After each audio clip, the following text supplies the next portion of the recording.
Hello everyone, good morning all of you. मैं अजय वर्मा आज आप लोग के समक्ष वास्तविक संख्या का टॉप एमसीक्यू का पार्ट नंबर 2 लेकर उपस्थित हुआ हूँ। चलिए देखते हैं। हाँ, आप वीडियो को अंत तक जरूर देखें। वीडियो के अंत तक आपका कॉन्फिडेंस लेवल अलग ही होगा। चलिए क्वेश्चन नंबर फर्स्ट पर, एक अशून्य परिमेय और अपरिमेय संख्या का गुणनफल होगा। हमसे कह रहा है एक अशून्य परिमेय और अपरिमेय संख्या। क्वेश्चन में सिर्फ ऑप्शन को ही ना इंगित करें, सबसे पहले हम क्वेश्चन को समझने का प्रयास करेंगे, तभी ऑप्शन को करें। अशून्य परिमेय और अपरिमेय संख्या, दोनों चीजों को ध्यान दें। अशून्य परिमेय कि शून्य को छोड़कर शेष परिमेय संख्याओं का जब हम किसी अपरिमेय संख्या के साथ गुणा करते हैं तो क्या होगा, हमेशा परिमेय होगा, हमेशा अपरिमेय होगा। परिमेय और अपरिमेय दोनों हो सकता है या फिर उनका गुणनफल एक होगा। तो इसका ऑप्शन सही है, ऑप्शन नंबर 2, हमेशा अपरिमेय होगा। अर्थात जब हम किसी अपरिमेय संख्या के साथ परिमेय संख्या का गुणा करते हैं तो मान क्या आएगा, हमेशा अपरिमेय ही आएगा। चलिए क्वेश्चन नंबर 2, दो परिमेय संख्याओं के बीच, ध्यान दीजिए, दो परिमेय संख्याओं के बीच अधिकतम कितनी परिमेय संख्या हो सकती है। तो देखिए क्या कर सकता है, दो परिमेय संख्याओं के बीच में एक ही परिमेय संख्या होगी। ऑप्शन नंबर 2, 2, 3 या फिर अनंत परिमेय संख्या हो सकती है। तो क्या हो सकती है, दो परिमेय संख्याओं के बीच अनंत परिमेय संख्याएं होती है। मतलब हम दो संख्या उसके बीच बहुत सारी परिमेय संख्याओं को ज्ञात कर सकते हैं। अब क्वेश्चन नंबर 3, संख्या 4140, संख्या पर ध्यान देंगे विशेष। 4140 4140 का अभाज्य गुणनखंड क्या होगा। दो क्वेश्चन बिल्कुल समझ गए होंगे। चलिए देखते हैं 4140 का अभाज्य गुणनखंड क्या होगा। ऊपर देख लें, सॉल्व करके इसे देखेंगे, अभाज्य गुणनखंड पहले निकालेंगे। तो क्या हमारे पास 4140, अब देखिए इसको दो तरीके से कर सकते हैं। पहले ऑप्शन से भी कर सकते हैं कि हम जो ऑप्शन दिए गए हैं उनके अभाज्य गुणनखंडों का आपस में गुणनफल कर लें और देखें 4140 आ रहा है या नहीं, और या फिर हम सीधा 4140 का अभाज्य गुणनखंड कर लें। तो आसानी ये होगा कि 4140 का हम क्या करें, अभाज्य गुणनखंड कर लें, क्योंकि सभी ऑप्शन को चेक करने से अच्छा हम गुणनखंड निकाल लें। तो देखिए क्या दिया गया है, 4140 4140। गुणनखंड करते समय विशेष बातों को ध्यान रखिएगा। देखिए किस प्रकार से गलती होती है गुणनखंड में। 2 दूना 4, 2 का पहाड़ा हम पढ़े, 4 से ज्यादा ना हो तो 2 दूना 4। अगला अंक है, एक तो कटेगा नहीं, एक छोटा पड़ रहा है 14, और 2 7 14, और फिर 2 0 0। हाँ, विशेष बात यहीं पर ध्यान देना चाहिए, हमने यहाँ पर एक गलती की है, और वो गलती क्या है कि हमने जब 2 अंक लिया तो हमें क्या करना होगा, 0 लगाना होगा। 2 7 अब 14 होगा। अर्थात एक बार फिर से देख लें, क्या करना होगा, 2 दूना 4, और 2 अंक लेने पर हम पहले क्या करेंगे, 0 लगाएं, उसके बाद ही हम पहाड़ा पढ़ सकते हैं। तो 2 7 14, 2 0 0। जी हाँ, हड़बड़ी में इसी प्रकार की गलती होती है, इसीलिए हमने इस पॉइंट को इंगित करके आपको बताया है कि कभी भी एग्जाम में इस प्रकार की गलती आपसे ना हो। आगे देखिए, अब फटाफट कर लें। 2 1 2 और 2 0 0, 2 3 6, 1 बचा तो 10, 2 पंचे 10। यहाँ पर भी गलती मत कीजिएगा कि 0 है 0 लिख दें, 1 बच रहा तो 2 पंचे 10, फिर 2 पंचे 10, बचा क्या कुछ नहीं, तो 2 1 2, 1 बचा 15, अर्थात ये संख्या 2 से नहीं कटेगी। हम संख्या को काटें 3 से, 3 त्रिका पहले से ही पता कर सकते थे कि अंत में 5 है तो 2 से नहीं कटेगी। 3 3 त्रिका 9, 1 बचा 13, 3 चौक 12, फिर क्या बच रहा है 1, 3 बचे 15। अब देखिए संख्या 3 से कटेगी या नहीं। अगर अंकों का योग 3 से कट रहा होगा तो संख्या 3 से कट जाएगी। 5 4 9, 3 तो कटता ही है। तो चले 3 1 3, फिर 3 1 3, 1 बचा 3 बचे 15। अब हमारे पास 115 है। क्या ये संख्या 3 से कटेगी?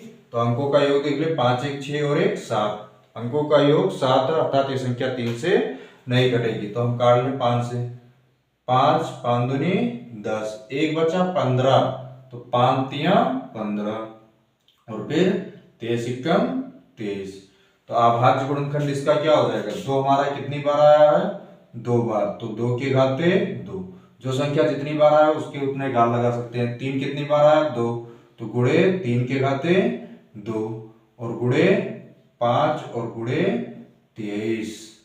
अब हम ऑप्शन को मैच कर लें, देखें कौन सा ऑप्शन सही हो सकता है। पहले में है 5 गुणे 103, अर्थात पहला ऑप्शन तो गलत ही है।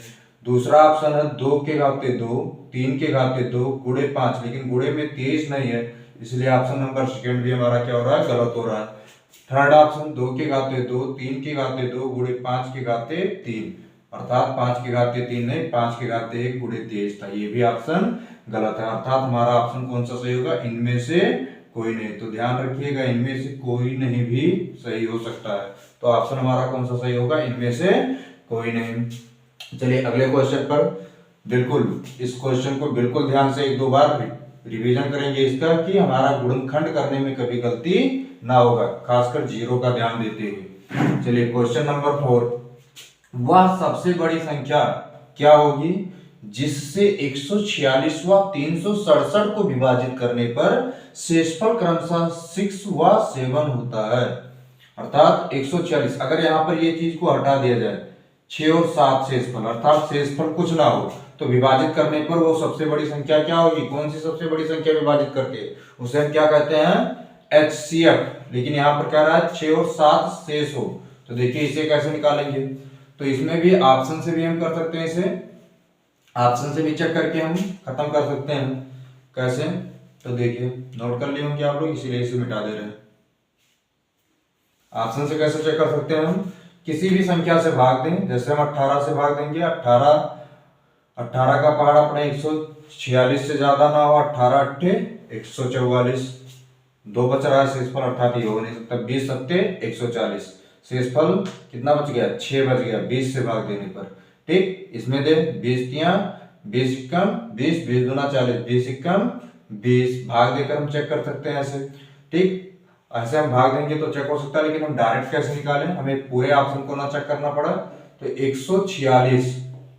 146 और दूसरी संख्या क्या है, 367। तो देखिए 146 और 367, 146 और 367, पहले इनसे शेषफल को हम समाप्त कर दें। शेषफल क्या हो रहा है, उसे हम घटा दें, कितना आना चाहिए, 6 और 7, तो पहले 6 फिर 7, तो 6 इसमें आना चाहिए और 7 इसमें, तो दोनों में से घटा लें।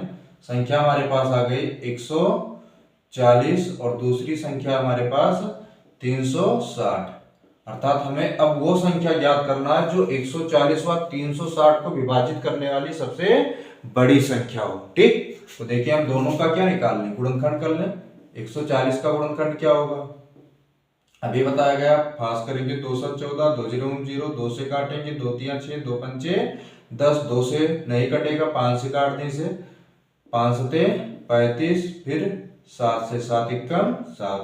अब दूसरी संख्या 360 का भी गुणनखंड कर लें, 3 से 2 से ही कट जाएगा, 2 से काट लें, 2 एकम 2, 2 8 16 और 2 0 0, कुछ नहीं बच रहा था, 2 9 18, 2 0 0, 45 दूना 90, 3 से काटेंगे 15, 3 बचे 15 और 5 एकम 5। हमारे पास जो इनका गुणनखंड है वो क्या हो गया, इसका गुणनखंड हमारे पास 2 गुणे 2 गुणे 5 गुणे 7, और इसका गुणनखंड है 2 गुणे 2 गुणे 2 गुणे 3 गुणे 3 गुणे 5। HCF क्या होता है, जो दोनों में मिल रहा है, अर्थात दी गई संख्याओं में जिस संख्या का गुणनखंड मिल रहा है उसी को हम, उनका गुणनफल ही क्या कहलाता है, HCF। जैसे 2 यहाँ पर मैच हो रहा तो एक बार 2 को लिखेंगे, इन दोनों में भी 2 उपस्थित है, इसे भी एक बार लिखेंगे, तो 2 गुणे 2। अब यहाँ पर कोई भी संख्या दोनों में, जोड़ा 3 का बन रहा है लेकिन उसी में बन रहा है, ऊपर वाली संख्या के साथ नहीं है, तो अब कोई भी संख्या मैच नहीं हो रहा है। तो हमारे पास जो होगा क्या हो जाएगा, 2 दूना 4, और एक संख्या और मैच कर रही है, क्या है, 5। ठीक, तो गुणे 5, तो 2 दूना 4 और गुणे 5, अर्थात 4 पंचे 20। तो इसलिए वो सबसे बड़ी संख्या क्या होगी हमारे पास 20। 20 से भाग देने पर दी गई संख्या में शेषफल 6 और 7 बचेगा। अब चलिए देखते हैं क्वेश्चन नंबर 7। इस प्रकार से कोई भी संख्या दी जाए 146 व 367 को अलग करके दिया जा सकता है।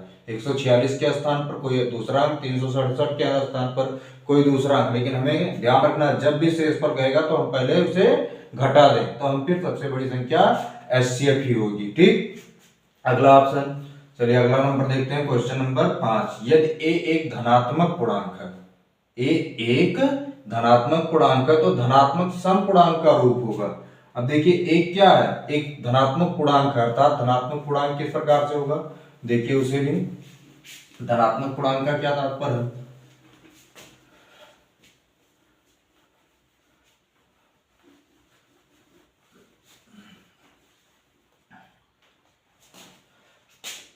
धनात्मक पूर्णांक क्या होगा, तो धनात्मक पूर्णांक कहने का मतलब +1, 1, 2, 3, 4 ये सभी पूर्णांक क्या है, इस प्रकार से डॉट डॉट कैसे पूर्णांक कहलाते हैं, धनात्मक पूर्णांक। और हमें इसमें से क्या बताना, धनात्मक सम पूर्णांक का रूप क्या होगा। तो सम संख्या क्या होती है, ऐसी संख्याएं जो 2 से विभाज्य हो जाए। तो उन संख्याओं को हम कैसे पता करेंगे, अर्थात जिसमें भी 2 का गुणनखंड बन रहा होगा वो संख्या हमारी क्या कहलाएगी, सम पूर्णांक कहलाएगी, अर्थात वो सम पूर्णांक का रूप होगा, अन्यथा कोई भी संख्या सम पूर्णांक नहीं होगी। तो देखिए पहला है 2a + 1। अब इसमें हम देख रहे हैं 2 का मल्टीपल नहीं बन रहा, 2 को हम कॉमन नहीं कर सकते हैं, तो 2 का मल्टीपल नहीं बन रहा, अर्थात ये संख्या सम पूर्णांक का रूप नहीं होगी। ए अर्थात ए विषम भी हो सकता है, सम भी हो सकता है, इसीलिए ये भी नहीं हो सकता है। दूसरा a + 1, तो a + 1 भी नहीं होगा, क्योंकि अगर सम पूर्णांक हमारा क्या हो जाए, अर्थात a का मान अगर 4 होगा तो 1 जोड़ने पर क्या निकल जाएगा 5, तो अर्थात ये भी नहीं होगा, क्योंकि धनात्मक पूर्णांक दोनों हो सकते हैं, सम भी हो सकते हैं, विषम भी। तो अब अंतिम ऑप्शन बच रहा है 2a। 2a ही हमारा क्या होगा, सही ऑप्शन है। देखिए किस प्रकार से ये पता चलेगा, हम देखिए 2a, इसमें हम क्या कर रहे हैं, 2 हमारा क्या बन रहा है, गुणे के रूप में बन रहा है इस संख्या के साथ, तो अर्थात 2 से ये विभाजित हो जाएगी संख्या 2a, तो इसलिए ये संख्या हमारी क्या कहलाएगी, सम पूर्णांक कहलाएगी। ऐसे इस पर आधारित और भी क्वेश्चन हो सकते हैं, जैसे हमसे कहा जाए यम एक धनात्मक पूर्णांक है, यम एक हमारा धनात्मक पूर्णांक है, धनात्मक पूर्णांक है, तो इसका सम पूर्णांक का रूप क्या होगा, सम पूर्णांक का रूप, तो सम पूर्णांक का रूप क्या हो जाएगा, तो अब ऑप्शन में दे सकता है हमें 4m, ठीक, 4m + 1, 4m + 1, ऐसे m + 2 क्या होगा इसमें से, तो अब इसमें से क्या हो सकता है, अब ऑप्शन पर ही हमेशा ध्यान रखना। अब 4m, इसमें 4m में अगर हम 2 से डिवाइड करते हैं इसे, तो ये संख्या क्या होगी, कट जाएगी, 2 दूना 4, अर्थात 2m आ जाएगा, तो अर्थात ये 4m ही हमारा क्या था, धनात्मक सम पूर्णांक का रूप है। इसमें 2 से नहीं कटेगा क्योंकि 1 पड़ रहा है, और ये भी संख्या 2 से नहीं कटेगी, इसलिए ये दोनों धनात्मक सम पूर्णांक का रूप नहीं है। और किस प्रकार से हो सकता है, जैसे हमें दे दिया जाए 2m + 2, क्या ये धनात्मक सम पूर्णांक का रूप है, तो जी हाँ, क्योंकि हम यहाँ से 2 को कॉमन कर सकते हैं, 2 को कॉमन कर लेंगे तो m + 1 जो कि 2 से विभाजित हो जाएगी, तो इसलिए 2m + 2 भी लिखा होगा, तो वो भी क्या होगा, धनात्मक सम पूर्णांक का रूप होगा। या इसी को हम लिख सकते हैं 4m + 2, तो भी वो धनात्मक सम पूर्णांक का रूप होगा। चलिए क्वेश्चन नंबर अगला, क्वेश्चन नंबर क्या है 6, क्वेश्चन नंबर 6 को देख लें, 5 नंबर नोट ही कर लिए होंगे, 6 नंबर देखें, क्वेश्चन नंबर 6, तो देखिए किस प्रकार से है 6 नंबर, क्या कह रहा है, निम्नलिखित में से किसका दशमलव प्रसार शांत आवर्ती है। संख्या दी गई है कि शांत आवर्ती दशमलव प्रसार क्या होगा, तो हम जानते हैं शांत आवर्ती अशांत आवर्ती, 2 प्रकार के दशमलव प्रसार को हमने पढ़ रखा, और भी दशमलव प्रसार शांत आवर्ती, अशांत आवर्ती और अशांत अनावर्ती, ठीक। तो इस प्रकार से दशमलव प्रसार होते हैं। तो शांतावर्ती कब होगा, जब किसी भी परिमेय संख्या के हर में, किसी भी परिमेय संख्या के हर में 2 और 5 उपस्थित हों। केवल क्या, परिमेय संख्या के हर में, परिमेय संख्या के हर में केवल 2 और 5 उपस्थित हों। केवल 2 और 5 परिमेय संख्या के हर, किसी परिमेय संख्या के हर के अभाज्य गुणनखंड में, हर के अभाज्य गुणनखंड में केवल क्या उपस्थित हो, अभाज्य गुणनखंड में 2 और 5, केवल 2 और 5 उपस्थित हो तो वो उस संख्या का दशमलव प्रसार क्या होगा, शांतावर्ती होगा। और अगर 2 और 5 के अतिरिक्त कोई और संख्या उपस्थित हो रही है तो उसका दशमलव प्रसार अशांतावर्ती होगा। तो देखिए इस परिमेय संख्या का दशमलव प्रसार किसमें, केवल 2 और 3 उपस्थित है, तो 13/300, तो हम 13/300 को देख रहे हैं, तो 300 को हम क्या लिख सकते हैं, 13/300 ये लिखा जा सकता है 13/3 गुणे 100, अर्थात 3 को तो हम डिवाइड कर नहीं पाएंगे, तो 3 उपस्थित हो रहा है, तो इसलिए इसका दशमलव पहला वाला हमारा शांत नहीं होगा। 2 और 5 से अलग भी आ रहा है। दूसरा देखिए 2 और 5 तो है अभाज्य गुणनखंड में, पूरा अभाज्य गुणनखंड करने की आवश्यकता नहीं है, केवल हम ये चेक कर लें कि उसके बाद भी कोई नया आ रहा है तो वो शांत नहीं होगा, चाहे 2 5 उपस्थित भी हो, लेकिन शांत नहीं होगा क्योंकि अतिरिक्त गुणनखंड है। अगला देखें 51/500। अब 500 में हम देख रहे हैं तो 51 और बटे में 500, 500 का अभाज्य गुणन 5 गुणे 100, ठीक। और 100 में भी हम देखेंगे तो 100 का क्या आ जा रहा है गुणनखंड, तो 2 गुणे 2, 2 दूना 4, 5 20, 5 100, 100 का गुणनखंड क्या होता है 2 गुणे 2 गुणे 5 गुणे 5, तो और यहाँ पर भी 5 है, तो मतलब हम क्या देख रहे हैं कि 51/500 के हर के गुणनखंड में केवल क्या उपस्थित है 2 और 5, केवल 2 और 5, ये कितनी भी बार हो इससे कोई तात्पर्य नहीं हो, केवल यही हो, तो अर्थात 51/5 का दशमलव प्रसार क्या होगा, शांतावर्ती, इसलिए हमारा ऑप्शन नंबर 2 ठीक है, ठीक। अगला 343/600, तो हम देख रहे हैं 343/600, 343/600। अब इसमें भी हम केवल हर का अभाज्य गुणनखंड देख लें, 343 और बटे 3 गुणे वो 6 गुणे 100, और 6 का गुणनखंड करेंगे तो 6 का क्या होता है 2 गुणे 3, और 3 ये कटेगा भी नहीं 343 से, ठीक। 3 से 343 को समाप्त भी नहीं कर सकते हैं, तो इसलिए इसके भी हर के गुणनखंड में क्या उपस्थित हो जा रहा है 3, तो इसलिए ये भी दशमलव प्रसार शांत नहीं होगा, ठीक। और इसमें हम देख ही रहे 7 उपस्थित है, इसलिए इसका भी दशमलव प्रसार शांतावर्ती नहीं होगा, इसलिए ऑप्शन हमारा कौन सा ठीक है 51/500, ठीक। और भी क्वेश्चन कुछ है हमारे पास, आज ही हम वास्तविक संख्या को पूर्ण रूप से समाप्त कर देंगे। चलिए देखिए, अब अगर 2 और 5 के अतिरिक्त कोई और भी आ रहा है तो हमसे पूछा जा सकता है किसका दशमलव प्रसार अशांतावर्ती है, तो अशांत में 2 और 5 के अतिरिक्त कुछ भी आ रहा है तो उसका दशमलव प्रसार क्या होगा, अशांतावर्ती हो जाएगा। अगला क्वेश्चन किस प्रकार से क्या है, मान लीजिए हमें दिया जाए परमीय संख्या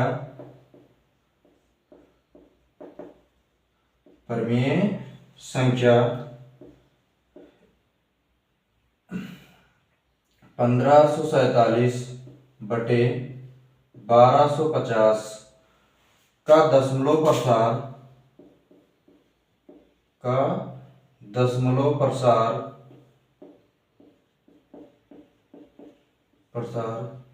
दशमलव के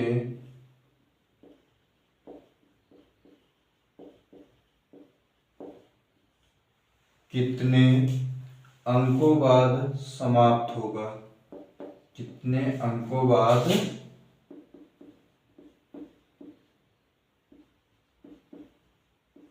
समाप्त होगा।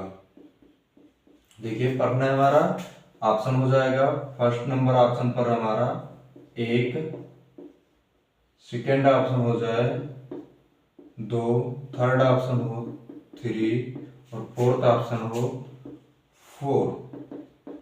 अब इसमें से कौन सा हमारा सही हो सकता है। देखिए हमसे पूछा गया इसका दशमलव प्रसार कितने अंक के बाद समाप्त होगा। तो अब इतनी बड़ी संख्या हम भाग देंगे तो अधिक समय व्यतीत होगा, तो हमें भाग देने की आवश्यकता नहीं है। कैसे हम पता पाएंगे, जो संख्या दी जाए, जैसे हमारे पास है 1547 बटे 1250, भाग देने की आवश्यकता नहीं है। बस हम इस संख्या में क्या करें, ऐसी संख्या से किसी गुणा कर दें कि ये क्या हो जाए, जीरो हो जाए। ठीक, एक और उसके बाद जीरो प्राप्त हो। हमें इस प्रकार से संख्या भी दी जाएगी। जैसे हम इसमें अगर किससे गुणा कर दें, 8 से करें, तो 8 से गुणा करते हैं तो हम क्या होगा, कहने का तात्पर्य किससे गुणा करें, 8 से। ऊपर करने की भी आवश्यकता ना हो, ऊपर चाहे जो आ जाए, अंश हमारा कुछ भी हो, इससे कोई मतलब नहीं हो। तो 8 0 0, 8 पंचे 40, 8 0 0, 8 पंचे 40 के 0 हासिल, 4 8 दूनी 16, 4 20, 8 एकम 8 और 2 10। तो अब हम 8 से अगर ऊपर नीचे गुणा करते हैं तो प्राप्त हर क्या हो जाता है, 1 के बाद 4 जीरो अर्थात 10,000। तो 10,000 हुआ। इस प्रकार से 10,000 में कितने जीरो हैं, 4। तो इसका दशमलव प्रसार जो होगा वो कितने अंकों के बाद समाप्त होगा, 4 अंक के बाद। ठीक, तो इसीलिए ऑप्शन नंबर कौन सा ठीक होगा, 4। ठीक, ऐसे और भी कुछ सवाल हो। देखिए दूसरा क्वेश्चन, देखिए इसी पर आधारित एक लास्ट और अंतिम क्वेश्चन, बिल्कुल और बहुत ही अच्छा क्वेश्चन है। हमें दिया गया है 1.4, क्वेश्चन है 1.427 बार का परिमेय रूप होगा, का परिमेय रूप होगा।